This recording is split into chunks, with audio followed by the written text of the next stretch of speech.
नमस्कार, मेरा नाम डॉक्टर दीपक शर्मा है और मैं एक लेप्रोस्कोपी और कैंसर सर्जन हूँ। आज मैं जिस बीमारी के बारे में बात करने वाला हूँ वो बीमारी है थायराइड की।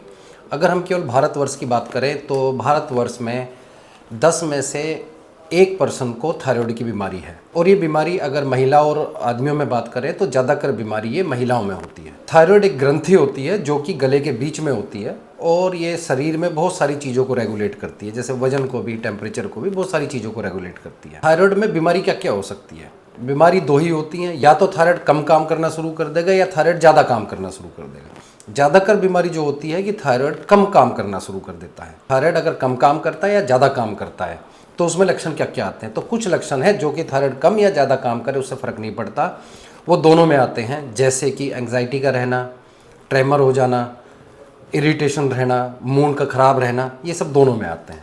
अगर हम थायराइड कम काम कर रहा है तो उनकी बात करें तो जैसे कि भूख का कम लगना, भूख कम लगने के बावजूद वजन का बढ़ना, ठंड ज़्यादा लगना, पेशेंट को कॉन्स्टिपेशन रहना और मसल्स वगैरह में क्रैम्प्स आना, ये थायराइड जब कम होता है तो उसमें आते हैं। अगर हम थायराइड ज़्यादा काम करता है तो हम इनका उल्टा लगा सकते हैं, जैसे कि वजन कम होना, भूख का ज़्यादा लगना या गर्मी ज़्यादा लगना।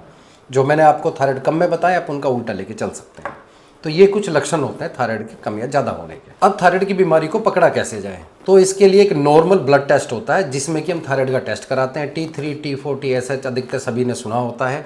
उस समय पता लग जाता है कि थायराइड कम काम कर रहा है, ज़्यादा कर रहा है, और कम और ज़्यादा में भी कितना कम और कितना ज़्यादा कर रहा है, ये हम उससे पता लगा सकते हैं। और ये टेस्ट हर जगह आजकल गाँव तक भी अवेलेबल है।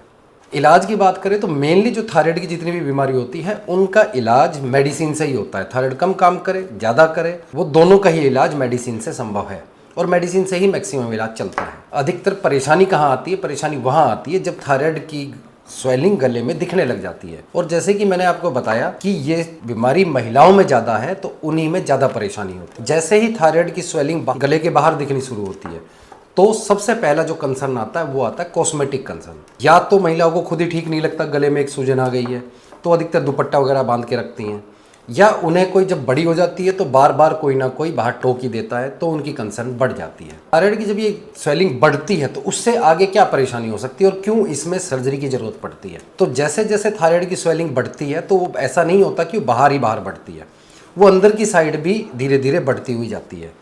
तो सबसे पहली चीज़ जो थायराइड के नीचे आती है वो आती है सांस की नली, और दूसरी चीज़ जो आती है अपने खाने की नली। और जब थायराइड की स्वेलिंग धीरे धीरे ज़्यादा बढ़ने लग जाती है तो अंदर जब प्रेशर डालती है तो पेशेंट को धीरे धीरे सांस लेने में प्रॉब्लम आती है और फिर खाने में प्रॉब्लम आती है, वो फिर चीज़ें एडवांस स्टेज में चली जाती है और यहीं पर ही इन्हीं पेशेंटों में ही सर्जरी की ज़रूरत पड़ती है। अब जब हम बात सर्जरी की कर रहे हैं तो मैं आगे बता देता हूँ कि टेक्निक कैसे कैसे बढ़ी है। पहले जो सर्जरी होती थी, आज तक भी वही सर्जरी हो रही है, जो कि कन्वेंशनल सर्जरी है कि गले में एक बड़ा सा चीरा लगा के, कट लगा के सर्जरी की जाती है। थायराइड सर्जरी में एक मेनली कंसर्न होता है कि गले में निशान, क्योंकि ये बीमारी लेडीज़ को ज़्यादा होती है। तो जब हम थायराइड सर्जरी करते हैं तो गले में एक बड़ा कट आता है और वो बड़ा कट लेडीज़ को थोड़ा कॉस्मेटिक वही प्रॉब्लम देता है, जो कि स्वेलिंग की वजह से भी कॉस्मेटिक प्रॉब्लम है। तो एक ओपन टेक्निक होती है, कट लगा के ही थायराइड की सर्जरी की जाती है। और अगर आज के नए रेवोल्यूशन की बात की जाए तो इसमें एक रोबोटिक सर्जरी है जिसमें कि गले में कोई कट नहीं आता। सर्जरी के बाद कोई आपको बता ही नहीं सकता कि आपके गले की या थायराइड की कोई सर्जरी हुई है। तो इस रोबोटिक सर्जरी का बहुत बड़ा एडवांटेज है आज के समय में थायराइड का। अब वो सर्जरी कैसे करते हैं, कैसे नहीं करते हैं, ये बाद का टॉपिक है। अगर इसके अलावा थायराइड के बारे में आप मुझसे कुछ जानना चाहते हैं, सर्जरी के बारे में, थायराइड की बीमारी के बारे में, तो आप मुझसे पूछ सकते हैं।